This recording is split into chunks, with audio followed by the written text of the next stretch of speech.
the two things I wanted to go over. We had a couple of emails, and I didn't get a chance to answer them last week. The first one was, is it a good idea? I can read it exactly how he said it to me. But basically, what was, is it a good idea? Do you prefer sliding feet first or head first when sliding into a base? I can say without exception, I never, ever teach the girls to slide head first, ever. Even the best of players, and I've talked to many of them, and college players and Division I players and an Olympic player. They absolutely do not teach sliding head first. It's always feet first, and there are several different types of slides to teach girls. And as we move on with some of our clinic-type programs in April, May, and June, we will be showing different sliding techniques.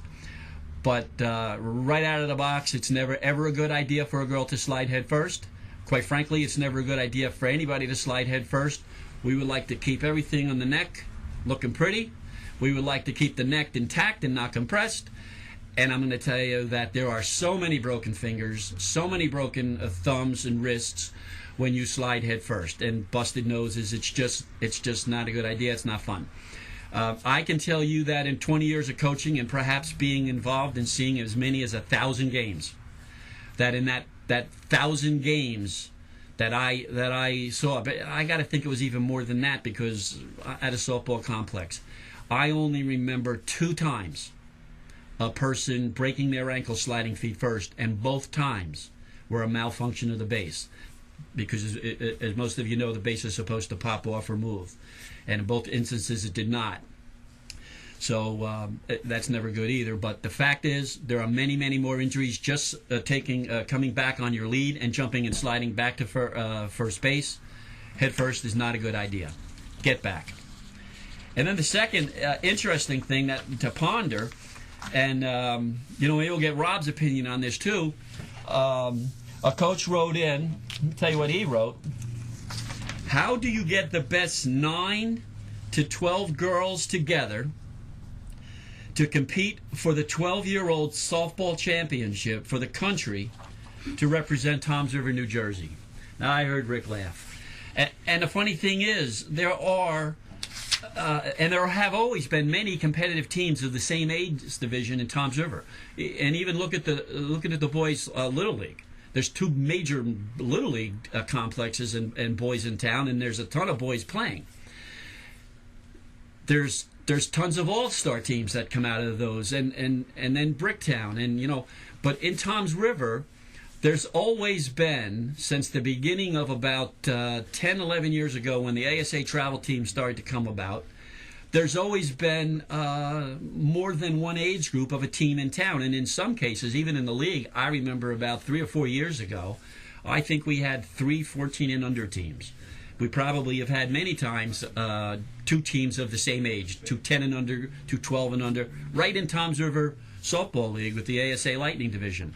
And in addition to that, there's other teams in town that have a 12 and under team, and there might be 2 or 3. There may be teams in the area that also have a few girls on a 12 and under team that girls come from Toms River. So the fact is, how do you get the best 12, 13 girls together to put together a super team to represent Toms River? Well, unfortunately, I don't think it's possible unless we leave all the parents home. Because the problem, you see, is the reason that there's 25 teams of the same age group is because there's 25 parents, coaches, who think that their kid is the best. And you know what? Their kid is the best. But unfortunately, you can't have 50 of the best 12 and unders. So the only way to do it is to leave all the kids home, perhaps go out there and recruit maybe a high school coach who doesn't have any children, or a college kid coach that may be looking for something to do in the summer, and put together that team. Maybe go reach out to each of the teams, and that could be a special team playing in a couple of special tournaments. It would be awful difficult to do, because the opportunity now has grown that so many players get the opportunity to play on a team that you would be looking to cherry pick 1 or 2 kids off of each of 5 or 6 teams. So it would be very difficult to do. But if we were able to do it, it would be first leaving all the parents at home, getting independent coaches who have no players on the team. They don't know anybody. They would have a fair tryout. That's the only way to do it. And unfortunately, I don't think that that's going to happen. So there's the answer to that question.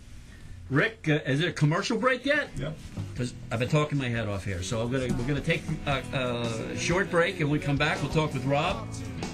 We'll find out what's going on at the Toms River Girls Softball League, both in the recreation division, and we'll talk about their ASA travel teams, and we'll see what's going on.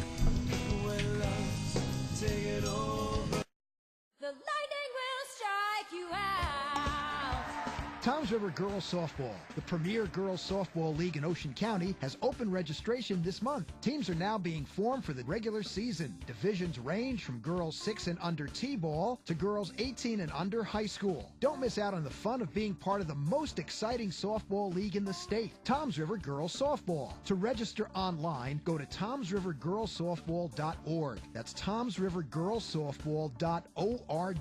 Join the #1 girls softball league at the Jersey Shore. For more information, go to www.tomsrivergirlssoftball.org and be part of the excitement now. Toms River Girls Softball.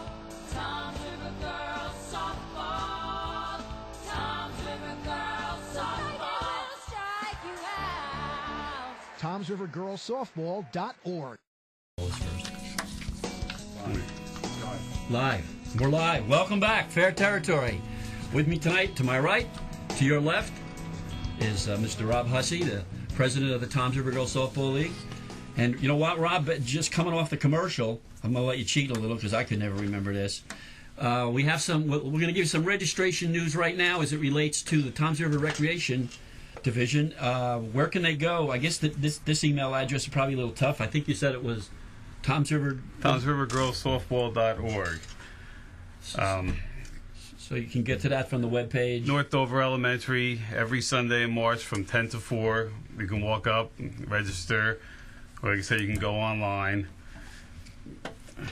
Now, are you going to be playing outdoors? Are you going to get outside? Do you get outside now? I mean, this Sunday is supposed to be nice? Oh, absolutely. We'll be out there. Is that field work out there? That field complete by North Dover? Or it's okay. We'll be going to the Y, I believe, this weekend. Okay, so this week, will somebody actually be at North Dover? Yeah, so there'll be people taking registration at North Dover. Okay. In the main entrance when you walk in. There'll be a table set up there. Well, that's good. So that makes it convenient, especially new people who you have any questions. We'll try to answer some of those questions for you tonight. But for all the returning players, for sure, they can go right online and download the forms. Yes. So you can go right to the webpage and... Yeah, just click on the handouts. It'll bring you to the link to the registration. Download that, and then you can mail it in, or you can come to a registration and just hand it in, in person. And you know what, too? You're putting the teams together, so registration, the girls should get to it because they want to make the teams and stuff. Oh, absolutely. What? The cutoff is, May 1st. We try to get everybody in by May 1st so we can start getting the teams together. We have the draft. Right. For the older girls. So there's a lot to do. So, the sooner the better. Right. So, well, that's good. And then, what about the Toms River Girls Softball League? They have a meeting every month. It's the first Thursday of every month, and it's welcome to everybody. Register in the league, or even if you're not registered in the league, if you're interested in the league, come to a meeting, see what it's all about. They usually go from like 7 to 9. And we've been having them at Intermediate East. Intermediate East, okay. Yes. One of the cafeterias? Yes. So that you'd park on the bubble side, that little parking lot on the bubble side? Correct. What do they call that center? Oh, the Bennett? The bubble. The bubble. I know, everybody calls it the bubble. I know. It has a proper name. It has a proper name for a person who was a significant contributor to the Toms River School District. That would be the John Bennett Indoor Complex. There you go. See, this is what we depend on Rick, the guy over there. You can't see him, fortunately. Well, that's good. Okay, so